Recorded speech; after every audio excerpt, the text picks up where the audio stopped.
Hello and welcome to the Rhodes Climate Leadership Series with current Rhodes Scholars interviewing Rhodes alumni about their work in the climate space.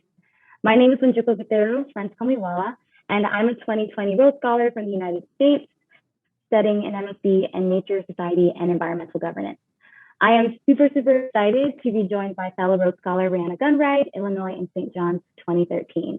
Rhiana is the current Director of Climate Policy at the Roosevelt Institute. She has previously worked with Alexandria Ocasio-Cortez as an author of the Green New Deal, was a policy director for New Consensus, and policy director for Abdul El-Sayed's 2018 Michigan gubernatorial campaign. A 2013 Rhodes Scholar, Rhiana has also worked as the policy analyst for the Detroit Health Department, was a Miriam K. Chamberlain Fellow of Women and Public Policy at the Institute for Women's Policy Research, and served on the policy team for former First Lady Michelle Obama. Thank you so much for joining us, Rhiana, and I'm super excited to be in virtual community with you. Yeah, no problem. It's really lovely to meet you finally. I know. I feel as I've been perpetually just inspired by the great work that you're doing, and I have to just put it out there that you're one of the reasons that I applied for the Rhodes Scholarship and actually am a part of St. John's College. So I'll just throw that out there. That's so nice. I'm glad I could do that. I remember being like, oh, if I could just find one person that seemed remotely like me, this would be a lot less terrifying. Yeah, and you definitely did that for me. And there's been a couple of people that are coming up in this next class that have told me the same exact thing. So you have been a real trailblazer. And so thank you from us. Well, I would love to jumpstart into some of these questions that I'm really excited to hear your insight on. So maybe it'd be a bit helpful for our audience here today to learn a little bit more about you. So who is Rhiana and what led you to the climate space? My first answer is like Rihanna's a clown. Like I am always goofing off and making jokes. But yeah, I think in more concrete terms, I'm a Chicagoan. I'm from Chicago, recently moved back to Chicago because I am also a mother to be. I'm pregnant at the moment. And tired. And I'm also a policy. I don't want to say like a policy expert, but like I'm a public policy professional. That is what I do in my life. I've been working or studying policy for about the last 10 years. Started in social policy. Did some health policy, now work on the Green New Deal, which is sort of an intersection between social policy, environmental policy, and economic policy. And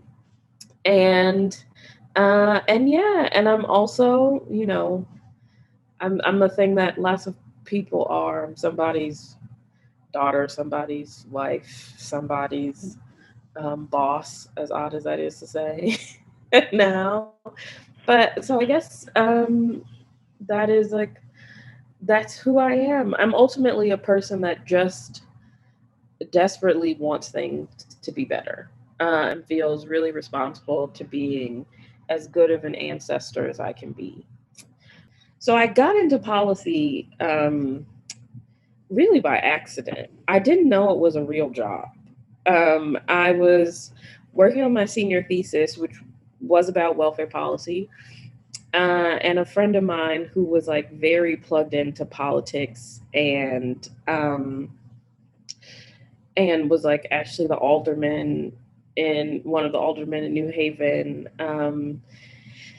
He was like, we were at a lunch or something with one of his like political friends. And he was like, Rhiana, you should do policy. And I was like, what? What do you mean do policy? He was like, there's like people who just work on public policy all day, like at think tanks and all these other places. And I was shocked. I had no idea. And at that point I had a lot of my, how did I end up places is driven by, I needed a job and I had bills to pay. And so this was the first time that had happened. Everyone around me was like applying for jobs for out of college. I was really focused on my thesis. And policy was the first thing that really made sense to me. And so the next week I showed up at our career center and I was like, they told me I should get a job in policy.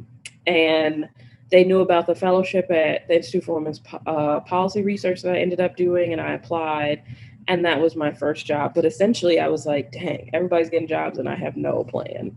And so that's how I ended up doing that. And then the Green New Deal was similar. I just finished a job on a gubernatorial campaign in Michigan where I was the policy director, and we didn't win the primary. And I was just looking for a job because I figured I'd work for a year and then go to law school and finally make my mom happy. And ended up reaching out to Representative Ocasio-Cortez, who was still running at the time, but had won her primary, to see what they were thinking about policy, and ended up getting hooked up with this, actually recruited by this new progressive think tank called New Consensus that was working on the Green New Deal. And that became my job, was to help them figure out what a Green New Deal was, how you would have one, what it would look like. And that's how I ended up in this work. I had done work on environmental justice at my old job, and environmental racism when I was at the Detroit Department of Health. And I had also done environmental policy, or at least led our environmental policy on the campaign, but the Green New Deal was the first time that I put all those pieces together, and it became my central work. So it's been a journey. I can't believe it's only been 3 years since that. Well, I know how influential the Green New Deal has been on a domestic, but also international scale. So I'd love for you to let the audience know a little bit more about the Green New Deal, where it came about, what it stands to accomplish, and where it's at right now. So the Green New Deal is an idea that has come up in a lot of iterations over time. I want to say it was first talked about in the 90s the economist Friedman once wrote about a Green New Deal. The Green Party has put out a version of a Green New Deal. And it's an idea that's come up, but it's taken different flavors depending on who introduced it and what the time frame, what the context was around it. So the Green New Deal that we were most inspired by was actually one that was proposed by a British think tank right after the financial crisis. And that Green New Deal was really focused on financialization, the roles that banks and financial policy was playing in exacerbating climate change in a way, and the ways that turning away from that sort of financialization could help rebuild what people call the real economy, which is essentially the economy that's based on building things, making things, anything in the economy that's not based on making money out of money, right? That's not based on what folks in finance often are doing. And so that was something that we were really inspired by. And so the Green New Deal that I've worked on, and that's really taken hold in the US, is essentially a proposal for an economic mobilization on the scale of the mobilization in World War II to tackle climate change, to address climate change, and to do so in a way that creates millions of good paying jobs, that redresses historic inequities, and that rapidly decarbonizes in line with the targets set out by the IPCC report and in some ways the Paris Agreement, although it's more aggressive than the Paris Agreement. That we talk about it often as being at the intersection of jobs, justice, and climate, the Green New Deal. And so that was what I worked on. And it's really sort of the Green New Deal in the public imagination in the States really kicked off with the sit-in in Speaker of the House, Nancy Pelosi's office, where Representative Ocasio-Cortez showed up, and that was led by Sunrise. And since then, it's interesting. It started out as a proposal, and now it is a proposal. It is a movement. There's a movement for a Green New Deal, and it's become a lot of things. It's become a set of principles that like lead climate policy development. And it's also increasingly become sort of like an economic recovery, like a blueprint for an economic recovery plan that, say, like the Biden-Harris administration is pulling off of. And so that's where it is now. And so a lot of people sometimes are like, they're like, is the Green New Deal going anywhere?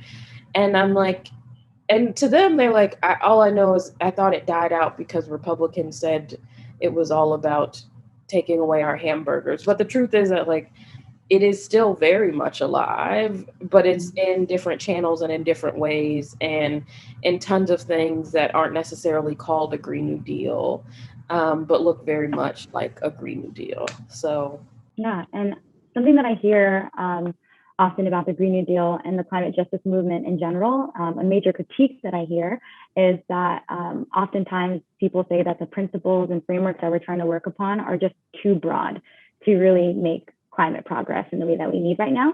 But you argue that an intersectional approach is really, really important and is a strength to help build broad coalitions that include people from all different walks of life. So I'd love for us to talk a little bit more about how dimensions of intersectionality, from decolonization to racial justice, are crucial to the climate movement and to the objectives of the Green New Deal and everything that these frameworks work upon. Yeah, totally. So I'll be honest, like I knew about the climate crisis for probably at least since I've been in college, maybe earlier in high school.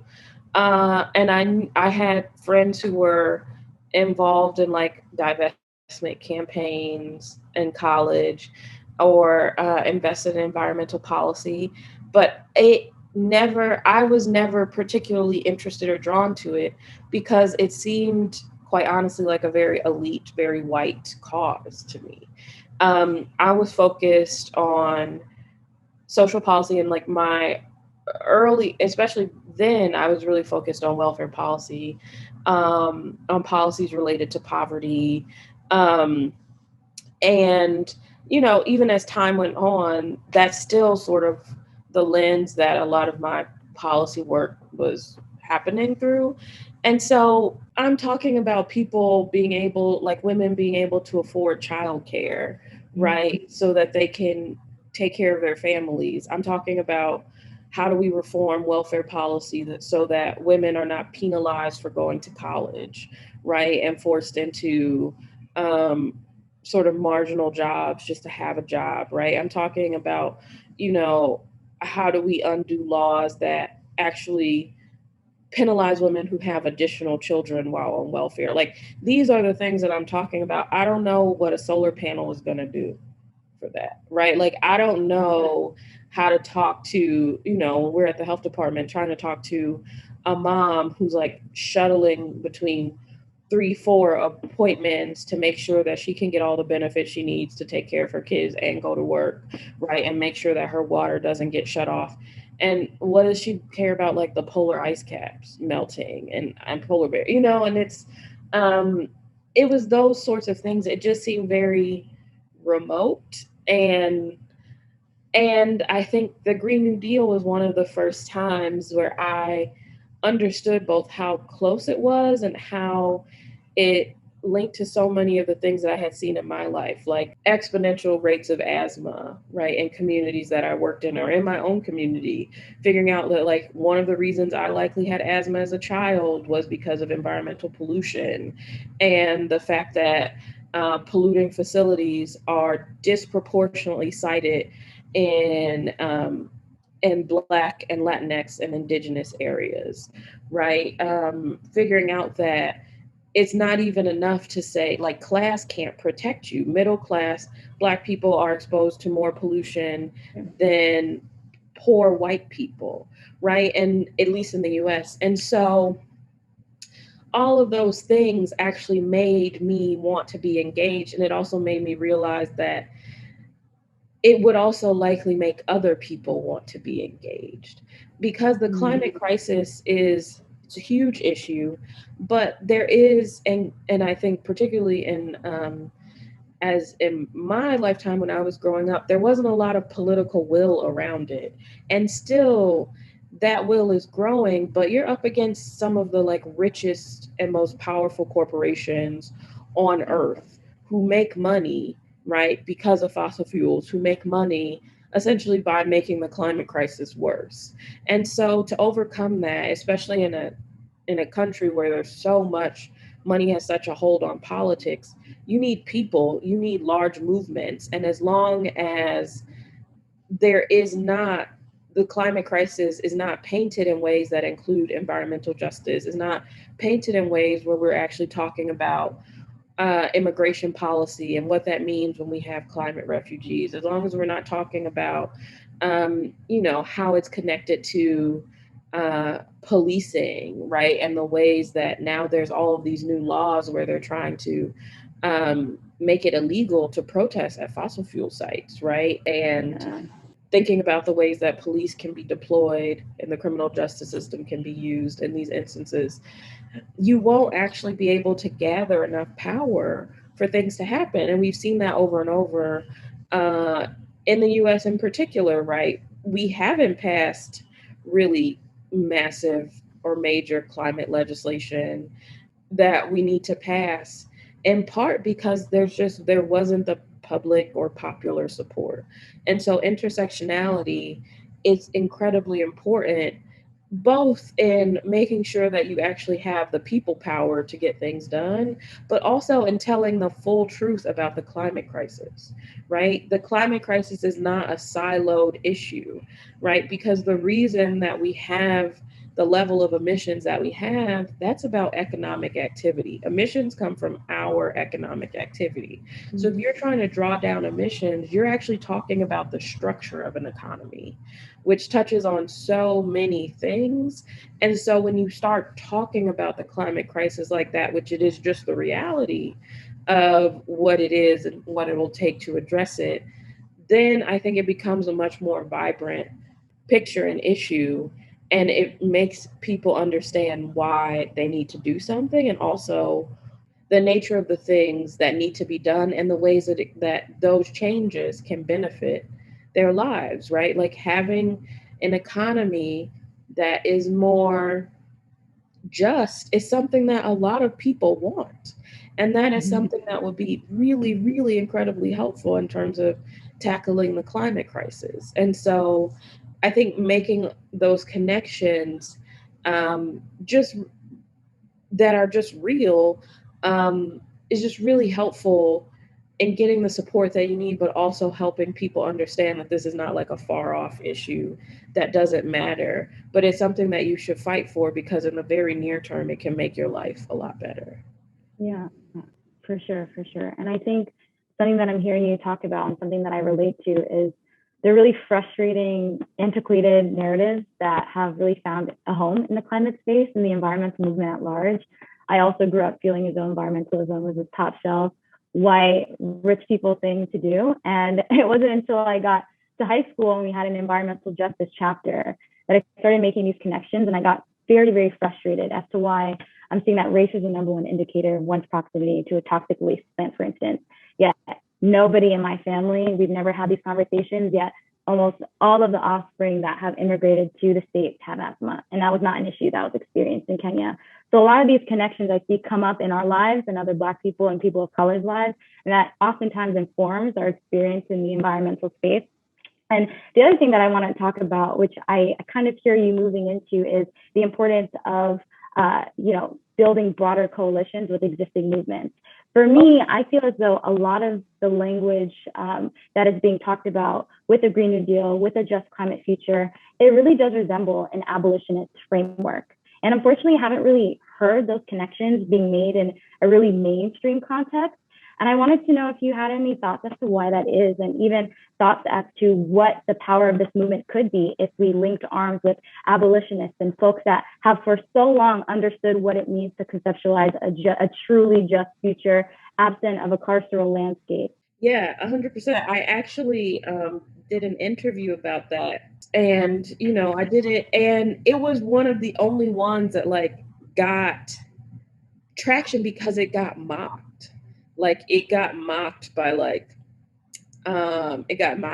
Matt Iglesias and like some like right-wing folks, because people are like, see, this is a bridge too far. They're just saying the Green New Deal includes everything, because I had said that like there are clear connections between sort of a Green New Deal worldview and framework and proposal and abolition, right? Because like you said, it's just like you said, these are both rooted in the idea of how do we imagine a just future, even if we don't know exactly how to get there right now, right? And how do we think of a future without these oppressive systems um, that are keeping us locked into a very particular type of power relationships and a very particular type of economy, right? And also, like I was mentioning, with the sort of anti-protest laws that are happening with fossil fuels, there's like been some judgments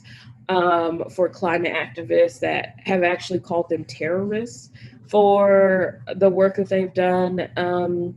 At Standing Rock and other places, right? The ways that we know that the carceral state guards property and works for folks who really own capital and own property and is used to delineate who goes where.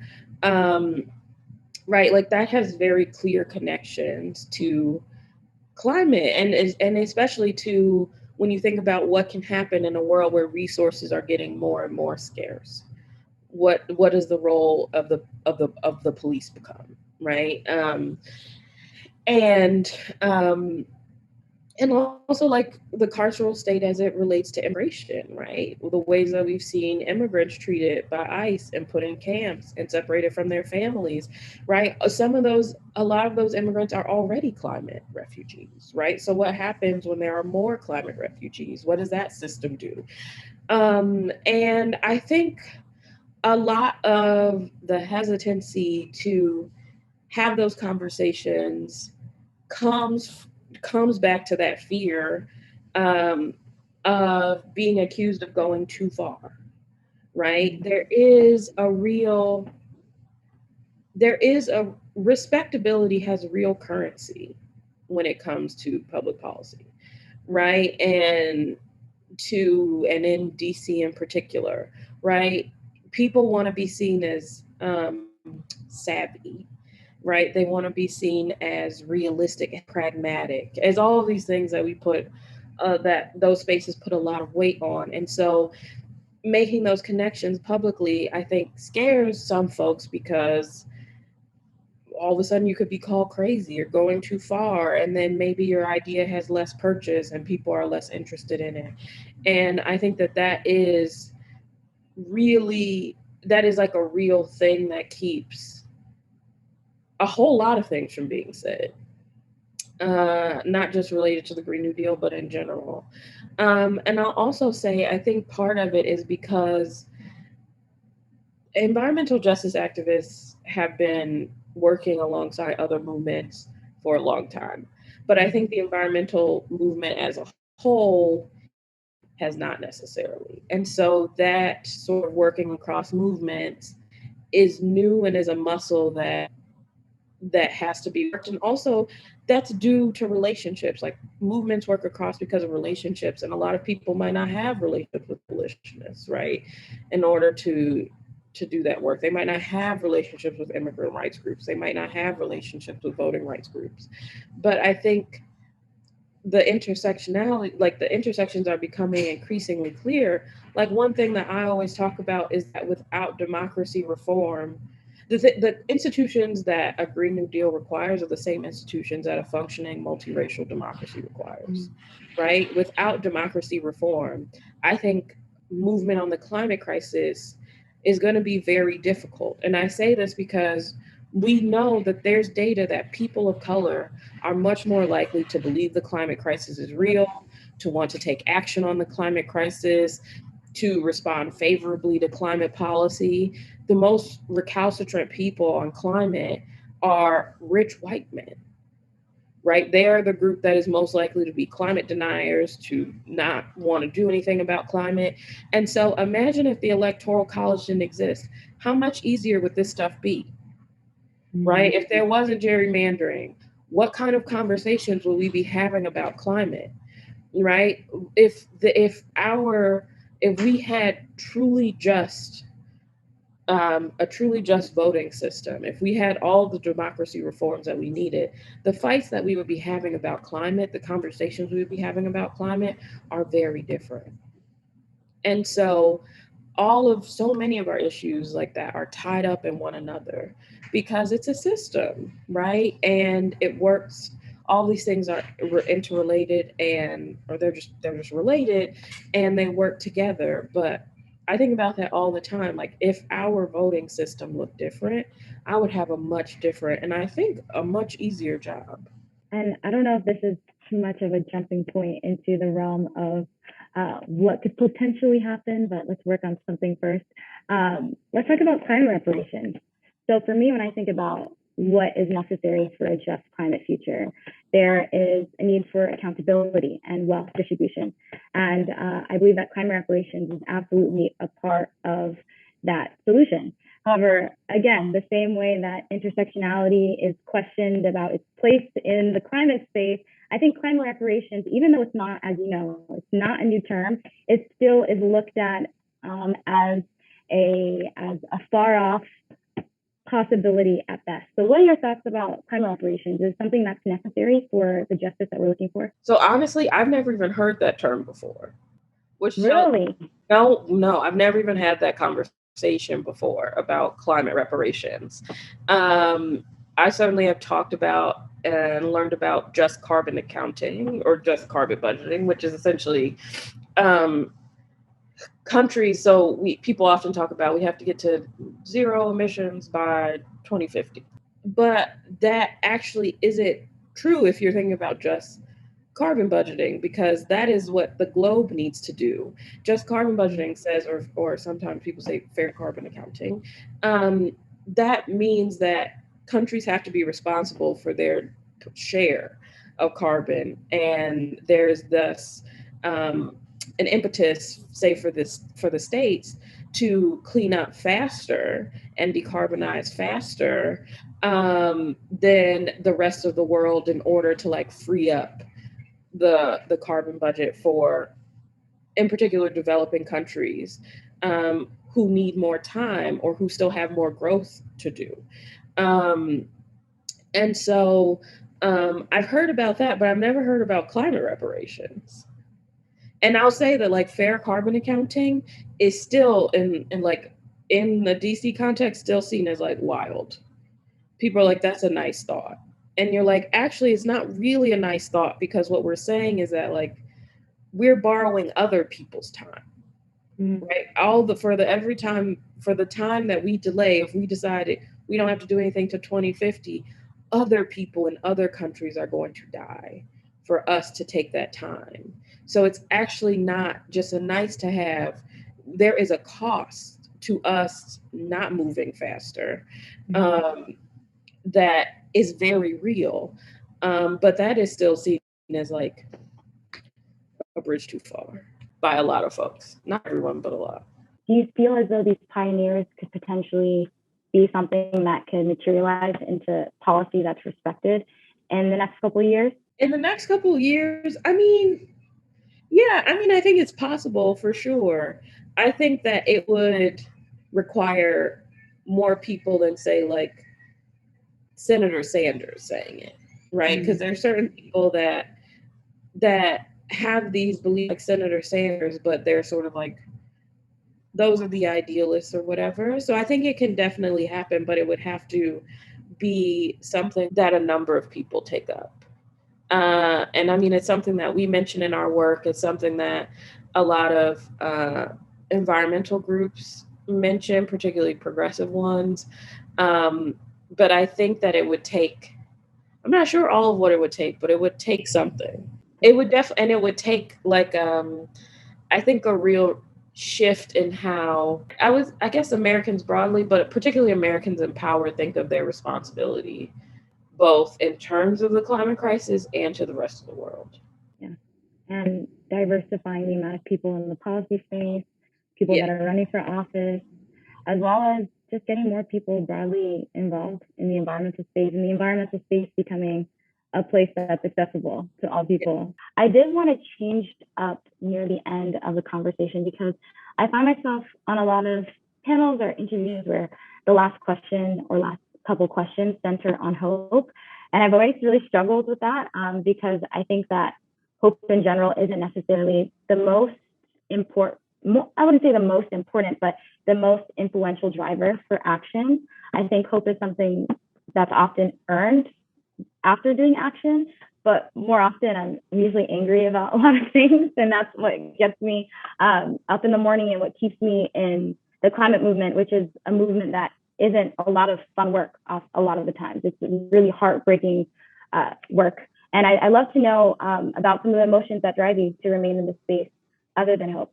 I mean, disgust and anger certainly play a role.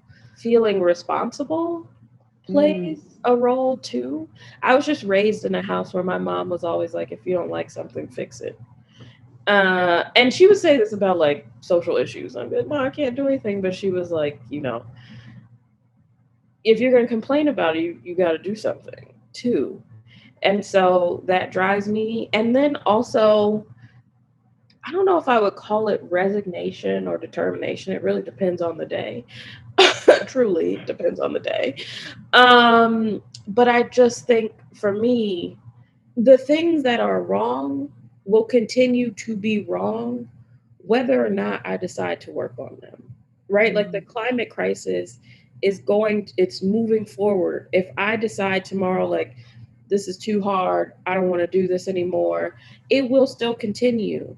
And so I have a choice to either have it continue and not do anything and be frustrated, or be frustrated and work on it. But either way, reality is reality, you know? And so like I said, so some days it's resignation, some days it feels more like determination, but it's just really rooted in a feeling of like, what has to be done has to be done. Whether or not you're winning, whether or not you're losing, the work still has to be done. And so I can either do it and maybe feel some satisfaction at moving something forward, or I cannot do it and just be frustrated. I'm going to have an uncomfortable feeling about it either way. It's just a choice of which one I want, because I know I'm not the kind of person that can see something like that and not have it bother me. I have often wished to be that kind of person. I have often wished that like things outside of my own little bubble didn't bother me so much, but they do. And since I know this about myself, I'm really playing myself if I think that if I just turn my back, those emotions will be shut off, because that's not how it's going to work. So I might as well, to me, it's like, well, you might as well. Yeah. So I don't know if might as well is an emotion, but that is really a lot of what drives it. Might as well. I'm also laughing at about the connection that you said that your mom made for you when you're younger. My mom used to instill some of that. I'm a bit nosy. Like, I'm nosy and feeling as though that I have something to do or say about climate change. But I think it also is a personality thing sometimes. It's just the way that we are. And I think that it's a powerful and oftentimes frustrating part of our personalities, but it's important. And I wouldn't trade it for the world, in my opinion. Yeah, and I think it takes all types. Like, I think often people not thinking outside of their own bubbles is very dangerous. But I think there's some folks who, like, the things that are outside happening in the world really bother them, and other people who are able to like shut that out a little bit more and then provide the care that's necessary in these like intimate spaces. It takes both kinds. Neither one, I think, is better than the other, but I definitely got the external botherment. Luckily, my husband is like a little bit less externally bothered, right? And that is a good balance. Exactly. And there's a role for everybody in this. So hopefully this conversation has provided some insight to everyone that's watched. I've definitely learned so much from your insights and how open and honest and authentic that you are as a person and a leader, but also in this conversation. So I really appreciate the time that you've given to me and the audience. And I'd lastly like to ask you, is there anything that I missed or anything that we didn't discuss that you think is important to leave us all with? No, I mean, I think we've discussed a lot. I just want to leave everyone with like, good luck, Wawa. I think you'll probably be in your second year. Good luck. And thank you for all that you do, because you are younger than me. And like, it takes everyone, because I promise you, I am trying to be baking a cake and looking at somebody's trees by the time I'm 80. I'm not trying to do this. So I'm glad that there are people like pick up the baton, because your girl is not I'm not for the rest of my life kind of fighter. There's a cutoff point for me. Around 80, I'm gonna have to be like, whatever happened. Maybe I'll have to join you at that table one day, but until then, we'll just keep having to fight the good fight. Pretty much.